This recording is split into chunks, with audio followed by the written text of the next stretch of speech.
Good afternoon, नमस्कार। मैं विपुल आपको आज के इस वीडियो में इकोनॉमिक सर्वे 2020-21 के हाइलाइट्स पर चर्चा करूंगा।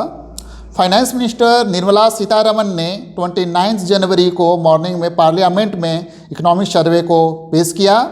उनके मुख्य सलाहकार आर्थिक सलाहकार के.वी. सुब्रमण्यम ने प्रेस कॉन्फ्रेंस में बताया कि इस इकोनॉमिक सर्वे का जो पहला अध्याय है कोविड-19 संकट में जीवन और आजीविका बचाने के लिए भारत की जो नीतियों के बारे में है। तो इकोनॉमिक सर्वे 2021 एंड 22 के लिए इसमें जो अनुमानित जीडीपी है उसको 11% अनुमानित किया गया है। तो आइए हम इस इकोनॉमिक सर्वे के मुख्य बातें पर चर्चा करते हैं। सबसे पहली बात, शताब्दियों में होने वाले संकट के दौरान जीवन और आजीविका की सुरक्षा। कोविड-19 महामारी की शुरुआत के बाद भारत ने जीवन और आजीविका की सुरक्षा पर ध्यान केंद्रित किया है। यह प्रयास उन मानवीय सिद्धांत पर आधारित है जिसके तहत लोगों की जिंदगी वापस नहीं लाई जा सकती है। महामारी के कारण जीडीपी में कमी आई है। जीडीपी में रिकवरी संभावित है। शुरुआत में कई लॉकडाउन के कारण लोगों के जीवन की रक्षा करने और आजीविका सुरक्षित करने में मदद मिली। मध्य और लंबी अवधि में आर्थिक रिकवरी में मदद होगी। भारत की रणनीति ने ग्राफ को फ्लैटन किया और पीक को सितंबर 2020 तक टाल दिया। पहली तिमाही में जीडीपी में 29.9% की कमी आई, जबकि दूसरी तिमाही में जीडीपी में 7.5% की कमी आई। यह वी शेप रिकवरी को दिखाता है। कोविड महामारी ने मांग और आपूर्ति दोनों को प्रभावित किया है। भारत एकमात्र देश था जिसने आपूर्ति बढ़ाने के लिए संरचनात्मक सुधार घोषित किए ताकि उत्पादन क्षमताओं का कम से कम नुकसान हो। आर्थिक गतिविधियों पर लगी रोक को हटाने के साथ मांग बढ़ाने को लेकर नीतियां बनाई गई। महामारी संक्रमण के दूसरे दौर को रोकने में सफलता, अर्थव्यवस्था में तेजी आई। आइए 2020-21 में हमारी जो इकोनॉमी की क्या पोजीशन है, क्या स्थिति है, उसके बारे में बातें करते हैं। कोविड-19 महामारी के कारण पूरे विश्व को आर्थिक मंदी का सामना करना पड़ा। यह वैश्विक संकट से भी अधिक गंभीर रहा। आकलन के मुताबिक वैश्विक आर्थिक उत्पादन में 2020 में 3.5% की कमी दर्ज की जाएगी। पूरे दुनिया में सरकारों और केंद्रीय बैंकों ने विभिन्न नीतियों के माध्यम से अर्थव्यवस्था को समर्थन दिया। भारत ने 4 आयामों वाली रणनीति को अपनाया। महामारी पर नियंत्रण, दूसरा वित्तीय नीति और लंबी अवधि में के संरचनात्मक सुधार। तो इन आयामों पर भारत ने फोकस किया है। वित्तीय और मौद्रिक समर्थन दिया गया। लॉकडाउन के दौरान कमजोर वर्ग को राहत दी गई। अनलॉक के दौरान खपत और निवेश को प्रोत्साहन दिया गया। मॉनेटरी पॉलिसी ने नकद की कैश की उपलब्धता सुनिश्चित की। कर्ज लेने वालों को राहत दी गई। एनएसओ के एडवांस एस्टिमेट के अनुसार भारत की जीडीपी की विकास दर वर्ष 2021 जो है उसमें -7.7% रहेगी। फाइनेंस ईयर 2021 की पहली छमाही की तुलना में दूसरी जो छमाही है, मतलब फर्स्ट क्वार्टर सेकेंड क्वार्टर में 23.9% की वृद्धि होगी। और फाइनेंशियल ईयर 2021 एंड 22 में भारत की वास्तविक जीडीपी की विकास दर 11% रहेगी, ऐसा एस्टिमेशन है। और सांकेतिक जीडीपी की विकास दर 15.4% रहेगी, जो स्वतंत्रता मिलने के बाद की सबसे ज़्यादा होगी, क्योंकि मूलभूत चीज़ों पर अभी हमने लॉकडाउन में हम लोगों ने ध्यान दिया है। कोविड-19 वैक्सीन को शुरुआत के बाद से आर्थिक गतिविधियां और भी समान हुई है। भी आकार में सुधार जारी है, जैसा कि बिजली की मांग, इस्पात की खपत, ई-वे बिल, जीएसटी कलेक्शन आदि तेज उतार चढ़ाव वाले संकेतकों में निरंतर बढ़ोतरी के रूप में दिखा है। टीकाकरण अभियान की शुरुआत के साथ अर्थव्यवस्था समान स्थिति की ओर लौट रही है। सेवा क्षेत्र, खपत और निवेश में मजबूती के साथ सुधार की उम्मीद बढ़ी है। क्या विकास से कर्ज अस्थायी रखने में मदद मिलती है? इस संदर्भ में इसमें बताया गया है कि भारतीय संदर्भ में विकास से कर्ज अस्थायी रखने को बढ़ावा मिलता है, लेकिन इससे विकास की गति मिलना जरूरी नहीं है। कर्ज अस्थायी रहना ब्याज दर और विकास दर के बीच के अंतर पर निर्भर करता है। भारत में कर्ज पर ब्याज दर विकास दर से कम है, यह नियम है, लेकिन अपवाद अलग है। विकास के चलते ऊंची विकास दर वाले देशों में कर्ज अस्थायी हो जाता है। सक्रिय राजकोषीय नीति से सुनिश्चित हो सकता है कि उत्पादन क्षमता के होने वाले संभावित नुकसान को सीमित करके सुधारों का पूरा लाभ मिले। विकास को गति देने वाली राजकोषीय नीति से जीडीपी की कर्ज के अनुपात में कमी को बढ़ावा मिलने की संभावना है। दूसरा, क्या भारत कोई सॉवरेन क्रेडिट रेटिंग से उसके आधारभूत तत्वों को पता चलता है या नहीं? इसके बारे में इस आर्थिक सर्वेक्षण में बताया गया, दुनिया की 5वीं बड़ी अर्थव्यवस्था को सॉवरेन क्रेडिट रेटिंग में कभी भी सबसे कम निवेश ग्रेड BBB और Baa3 नहीं दिया गया है। दुनिया की 5वीं बड़ी अर्थव्यवस्था को मुख्य रूप से AAA रेटिंग दी गई है। चीन और भारत ही सिर्फ इस नियम में अपवाद हैं। चीन को 2005 में A और A2 रेटिंग दी गई थी और अब भारत को BBB और Baa3 रेटिंग दी गई है। भारत की क्रेडिट रेटिंग में उसके आधारभूत तत्व नहीं दिखते हैं। SADP मूडीज़ के लिए A+ A1 के बीच रेटिंग वाले देशों के बीच कई मानदंडों में साफ अंतर है। सॉवरेन रेटिंग के मानदंड पर प्रभाव के चलते रेटिंग काफ़ी कम दी गई है। क्रेडिट रेटिंग की विधि को अर्थव्यवस्था के आधारभूत तत्वों का प्रदर्शन करते हेतु ज़्यादा पारदर्शी, कम पक्षपातपूर्ण और ज़्यादा व्यवस्थित होना चाहिए। आगे इसमें बताया गया असमानता और विकास, गतिरोध या सम्मेलन। विकसित अर्थव्यवस्थाओं की तुलना में भारत में असमानता और सामाजिक आर्थिक परिणामों के साथ ही आर्थिक विकास और सामाजिक आर्थिक परिणामों के बीच संबंध अलग है। विकसित अर्थव्यवस्थाओं के विपरीत भारत में असमानता और प्रति व्यक्ति आय का सामाजिक आर्थिक संकेतकों के साथ समान संबंध है। असमानता की तुलना में गरीबी उन्मूलन पर आर्थिक विकास का ज़्यादा प्रभाव होता है। गरीबों को गरीबी से उबारने के लिए भारत को जोर आर्थिक विकास पर बना रहना चाहिए। स्वास्थ्य पर भी हो मुख्य ध्यान। कोविड-19 महामारी ने स्वास्थ्य देखभाल के लिए क्षेत्र के महत्व और उसके दूसरे क्षेत्रों के साथ अंतर संबंधों को जाहिर किया है, जिससे पता चलता है कि कैसे एक स्वास्थ्य संकट आर्थिक और सामाजिक संकट में बदल सकता है।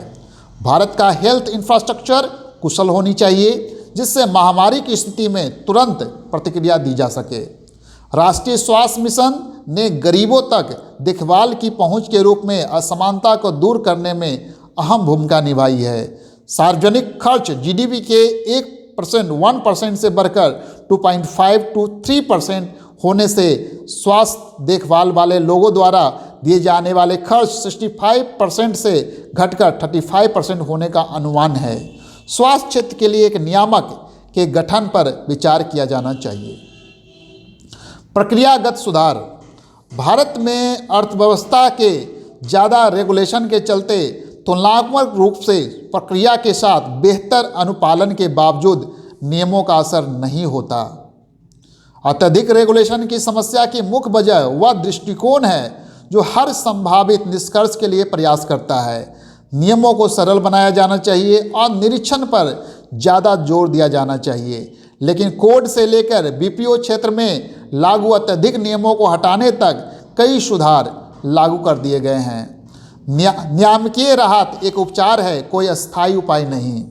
वैश्विक वित्तीय संकट के दौरान नियामक राहत सहायता से कर्ज लेने वालों को अस्थायी सुविधा मिली।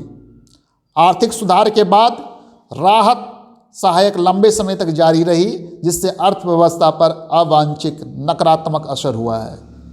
बैंकों ने अपने बही खातों को दुरुस्त करने के लिए इस राहत सुविधा का उपयोग किया और कर्ज का गलत आवंटन किया, जिससे अर्थव्यवस्था में निवेश की गुणवत्ता का नुकसान हुआ। राहत सहायता एक तात्कालिक उपचार है जिसे अर्थव्यवस्था के सुधार प्रदर्शित करने के पहले अवसर पर बंद कर देना चाहिए, ना कि अस्थायी खुराक के रूप में इसे सालों तक जारी रखना चाहिए। इनोवेशन बढ़ रहा है, लेकिन खास तौर से निजी क्षेत्र से अधिक समर्थन जरूरी। भारत ने ग्लोबल इनोवेशन इंडेक्स की 2007 में शुरुआत के बाद से 2020 में पहली बार फर्स्ट 50 इनोवेशन देशों के क्लब में प्रवेश किया। भारत की महत्वाकांक्षा होनी चाहिए कि वह इनोवेशन के मामले में जो टॉप 10 है क्या इकोनॉमी से कंपटीशन करे। इनोवेशन के लिए घोषित उच्च पर लाभों और इक्विटी पूंजी तक पहुंच के बावजूद यह स्थिति बनी हुई है। भारत के व्यवसायिक क्षेत्र को अनुसंधान एवं विकास के क्षेत्र में निवेश में पर्याप्त वृद्धि करने की जरूरत है। देश में किए जाने वाले कुल जो पेटेंट है आवेदनों में भारतीयों की भागीदारी का मौजूदा 36% से बढ़ाकर अधिक करना चाहिए, जबकि यह टॉप 10 जो इकोनॉमी अर्थव्यवस्थाओं के 62% के औसत में बहुत ही कम है। PMJ की शुरुआत और स्वास्थ्य संबंधी निष्कर्ष। प्रधानमंत्री जन आरोग्य योजना भारत सरकार द्वारा 2018 में शुरू की गई एक महत्वाकांक्षी योजना है, जिसका उद्देश्य सबसे कमज़ोर तबके के लोग को स्वास्थ्य देखभाल उपलब्ध कराना है। इस योजना ने बहुत समय में स्वास्थ्य देखभाल के क्षेत्र में दृढ़ और सकारात्मक असर दिखाया है। PMJAY का इस्तेमाल डायलिसिस जैसे बार बार किए जाने वाले किफ़ायती उपचारों में के लिए किया गया और यह कोविड महामारी और लॉकडाउन के दौरान भी जारी रहा। इससे स्वास्थ्य बीमा करने वाले परिवारों की संख्या बिहार, असम और सिक्किम में 2015-16 से 2019-20 तक 89% रही, जबकि पश्चिम बंगाल में इसकी अवधि में 12% की गिरावट आई। 2015-16 से 2019-20 के दौरान शिशु मृत्यु दर गिरकर पश्चिम बंगाल में 20%, जबकि 3 पड़ोसी राज्यों में 28% पर आ गई। जब हम PMJAY लागू करने वाले सभी राज्यों की तुलना में उन राज्यों से करते हैं जिन्होंने इसे लागू नहीं किया, तो हम पाते हैं कि सभी स्वास्थ्य उपाय समान रूप से प्रभावी हुए हैं। कुल मिलाकर इस तुलना में यह निष्कर्ष निकलता है कि जिन राज्यों में PMJAY लागू किया गया उसमें विभिन्न स्वास्थ्य निष्कर्षों में महत्वपूर्ण सुधार आई। बुनियादी ज़रूरतें 2012 के मुकाबले 2018 में देश के सभी राज्यों में बुनियादी आवश्यकताओं तक लोगों की पहुंच में पर्याप्त सुधार दर्ज किया गया है। केरल, पंजाब, हरियाणा और गुजरात में यह सर्वोच्च स्तर पर पाया गया, जबकि ओडिशा, झारखंड, पश्चिम बंगाल और त्रिपुरा में यह सबसे कम रहा। पानी, आवास, स्वच्छता, सूक्ष्म जो पर्यावरण और अन्य सुविधाओं जैसे 5 क्षेत्रों में काफ़ी सुधार दिखाई दिए गए। देश के सभी राज्यों के ग्रामीण और शहरी क्षेत्रों में असमानता कम हुई है, क्योंकि 2012 से 2018 के दौरान पिछड़े राज्यों को काफ़ी लाभ मिला है। देश के सभी ग्रामीण और शहरी इलाकों के गरीब परिवारों की स्थिति में अमीर परिवारों की तुलना में काफ़ी सुधार आया है। देश के सभी राज्यों के ग्रामीण और शहरी इलाकों और अलग अलग आय वर्गों की बुनियादी आवश्यकताओं पर पहुंच में अंतर कम करने पर ध्यान दिया जाना जरूरी है। जल जीवन मिशन, SVIG, PMAYG आदि जैसे जो योजनाओं इस अंतर को कम करने के लिए उपयुक्त रणनीति तैयार कर सकती है। वित्तीय घटनाक्रम। भारत ने कोविड-19 महामारी के असर से अपनी अर्थव्यवस्था को उबारने के लिए एक विशिष्ट और उपयुक्त दृष्टिकोण अपनाया, जबकि बहुत से देशों ने इसके लिए बड़े बड़े प्रोत्साहन पैकेज अपनाए थे। 2020-21 में हमारी व्यय नीति को प्रारंभिक लक्ष्य कमज़ोर तबकों को सहयोग और समर्थन उपलब्ध कराना था, लेकिन लॉकडाउन खत्म होने के बाद इसमें बदलाव कर सकल मांग को बढ़ाने और पूंजीगत व्यय को के अनुरूप बनाया गया। जीएसटी की शुरुआत के बाद से लेकर पिछले 3 महीने में मासिक जीएसटी संग्रह 1 लाख करोड़ के आंकड़े को पार कर दिया गया है, लेकिन और दिसंबर 2020 में यह उच्चतम स्तर तक पहुंच गया। बाहरी क्षेत्र। कोविड-19 महामारी के चलते वैश्विक व्यापार में तेज गिरावट आई, उपभोक्ता वस्तुओं के दाम कम हुए और बाहरी वित्तीय स्थितियों में संकुचन आया, जिसके कारण चालू खाता संतुलन और विभिन्न देशों की मुद्रा पर असर पड़ा। भारत पर विदेशी मुद्रा भंडार 8 जनवरी 2021 को अब तक की सर्वोच्च 586.1 बिलियन अमेरिकी डॉलर आंकड़े को छू गया। इसमें करीब 18 महीने में किया गया आयात भी शामिल है। अप्रैल-अक्टूबर 2020 के दौरान 27.5 बिलियन अमेरिकी डॉलर का कुल एफडीआई आया, जो फाइनेंशियल ईयर 2019-20 में पहले 7 महीने की तुलना में 14.8% अधिक है।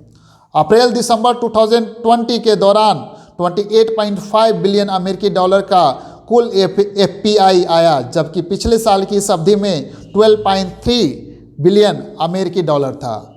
भारत का वस्तु व्यापार घाटा कम होकर अप्रैल-दिसंबर 2020 में 57.5 बिलियन अमेरिकी डॉलर रहा, जबकि पिछले वर्ष की इस अवधि में यह 125.9 बिलियन अमेरिकी डॉलर था।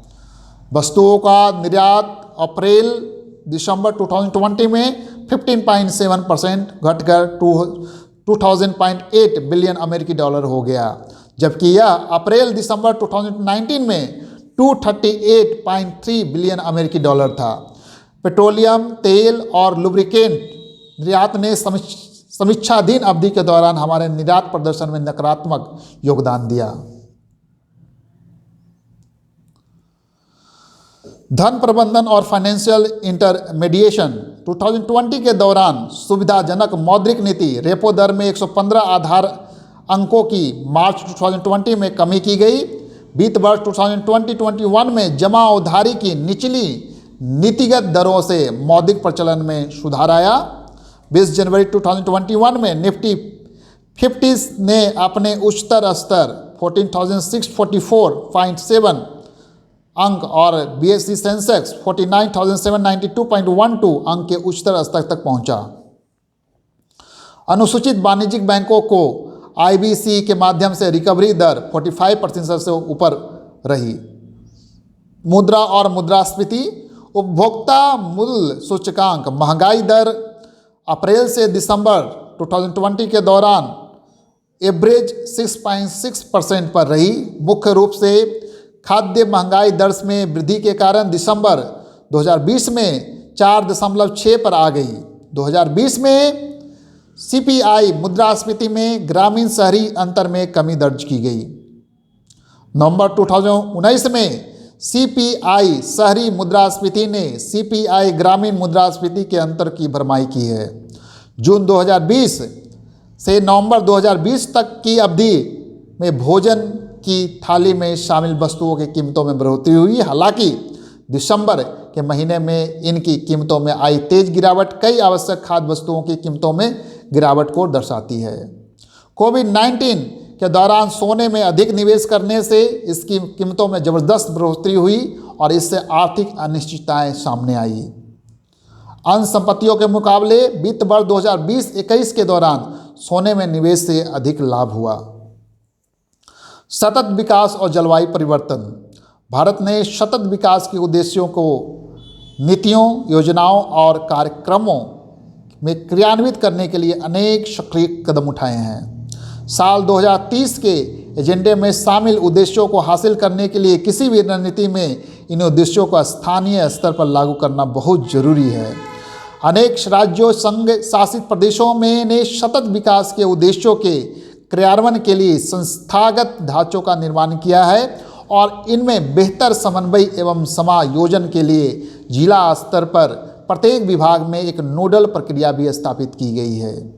जलवायु परिवर्तन पर राष्ट्रीय कार्य योजना के तहत 8 राष्ट्रीय मिशनों की स्थापना की गई और इनका मुख्य उद्देश्य जलवायु परिवर्तन के संकटों से निपटना है। भारत के राष्ट्रीय प्रतिबंधन योगदान का कहना है कि जलवायु परिवर्तन कार्य योजना के लिए वित्त की अहम भूमिका है। इन उद्देश्यों से हासिल करने के लिए जिस प्रकार आवश्यक कदम उठाए गए हैं उनके लिए वित्तीय पहलू काफ़ी महत्वपूर्ण होंगे। कृषि और खाद्य प्रबंधन। भारत ने कृषि क्षेत्र में कोविड-19 के कारण हुए लॉकडाउन जैसी प्रतिकूल परिस्थितियों के बीच लचीलापन देखने को मिला, जहां 2020-21 के दौरान 3.4% की वृद्धि देखने को मिली। देश के सकल मूल्य वर्धन में कृषि और सहायक क्षेत्र की हिस्सेदारी ईयर 2019-20 के लिए 17.8% रही। फरवरी 2020 की बजट घोषणा के बाद प्रधानमंत्री के आत्मनिर्भर भारत पैकेज के तहत किसान क्रेडिट कार्ड प्रदान करने के लिए दुग्ध सहकारिता और दुग्ध उत्पादन कंपनियों के 1.5 करोड़ डेयरी किसानों को लक्षित किया गया। जनवरी 2021 के मध्य तक मछुआरों और मत्स्य पालकों को 44,673 किसान क्रेडिट कार्ड जारी किए गए। प्रधानमंत्री फसल बीमा योजना में वर्ष दर वर्ष 5.5 करोड़ किसानों के आवेदनों को शामिल किया गया है। आधार को जोड़कर किसान के खातों में तेजी से सीधे दावों का निपटारा किया गया। 70 लाख किसानों को लाभ मिला और कोविड-19 लॉकडाउन अवधि के दौरान 8,741.30 करोड़ रुपए का ट्रांसफर किया गया। उद्योग और बुनियादी ढांचा। आईआईपी आंकड़ों के अनुसार एक मजबूत तेजी से उभरती आर्थिक गतिविधियों की पुष्टि की गई है। आईआईपी में विस्तृत आधार वाले सुधार के परिणाम स्वरूप नवंबर 2020 में -1.9% की वृद्धि हुई, जो नवंबर 2019 में 2.1% और अप्रैल 2020 में -57.3% रही। टीकाकरण अभियान और सुधार उपायों को आगे बढ़ाने और प्रतिबद्धता के साथ सरकार द्वारा पूंजीगत बढ़ाने के लिए औद्योगिक गतिविधियों में सुधार और मजबूती देखने को मिली। भारत के जीडीपी का 15% प्रोत्साहन पैकेज के साथ आत्मनिर्भर भारत अभियान का ऐलान किया गया। वर्ष 2019 के लिए ईज ऑफ डूइंग बिजनेस सूचकांक में भारत का रैंक उठकर 2020 में 63वें स्थान पर आ गया, जो 2018 में डूइंग बिजनेस रिपोर्ट के अनुसार 77वें स्थान पर था। भारत ने 10 संकेतकों में से 7 में अपनी स्थिति में सुधार किया। रिपोर्ट के अनुसार भारत को शीर्ष 10 सुधारकों में से एक रूप में स्वीकृति मिली। 3 वर्षों में 67वें रैंक में सुधार के साथ ऐसा तीसरी बार हुआ है। सेवा क्षेत्र। भारत का सेवा क्षेत्र कोविड-19 महामारी के बाद लागू लॉकडाउन के दौरान H1 वित्त वर्ष 2020-21 के दौरान करीब 16% रहा। प्रमुख संकेतकों जैसे सेवा खरीद प्रबंधक सूचकांक, रेल माल यातायात और बंदरगाह यातायात सभी में लॉकडाउन के दौरान भारी गिरावट के बाद तेजी से देखने को मिली। सेवा क्षेत्र कुल निर्यात का 48% का है। हाल के वर्षों में वस्तुओं के निर्यात से अधिक है। बंदरगाहों में जहाज़ों के आगमन और उनके रवाना होने के समय 2010-11 में 4.67 दिन था, जो 2019-20 में घटकर 2.662 दिन हो गया। कोविड-19 महामारी के बीच भारतीय स्टार्टअप इकोसिस्टम अच्छी प्रगति कर रहा है। 38वें स्टार्टअप के साथ पिछले वर्ष इस सूची में 12 जो है स्टार्टअप जुड़े हैं। सामाजिक बुनियादी ढांचा, रोजगार और मानव विकास। जीडीपी के प्रतिशत के रूप में सामाजिक क्षेत्र का मिला जुला केंद्र और राज्यों का खर्च पिछले वर्ष की तुलना में 2020-21 में बढ़ा। भारत का प्रति व्यक्ति GNI 2017 PPP डॉलर 2018 के 6,427 अमेरिकी डॉलर के मुकाबले 2019 में बढ़कर 6,681 अमेरिकी डॉलर हो गया। महामारी के दौरान ऑनलाइन अध्ययन और रिमोट वर्किंग के कारण डेटा नेटवर्क इलेक्ट्रॉनिक उपकरणों जैसे कंप्यूटर, लैपटॉप, स्मार्टफोन आदि तक पहुंच का महत्व बढ़ गया। प्रधानमंत्री योजना, जनधन योजना के तहत महिला लाभार्थियों के बैंक खातों में 3 महीने तक 500 रुपये की राशि का सीधे हस्तांतरण किया गया, जिससे कुल 20.64 करोड़ रुपये की धनराशि खर्च की गई। 3 महीने तक करीब 8 करोड़ परिवारों को मुफ्त गैस सिलेंडर वितरित किया गया।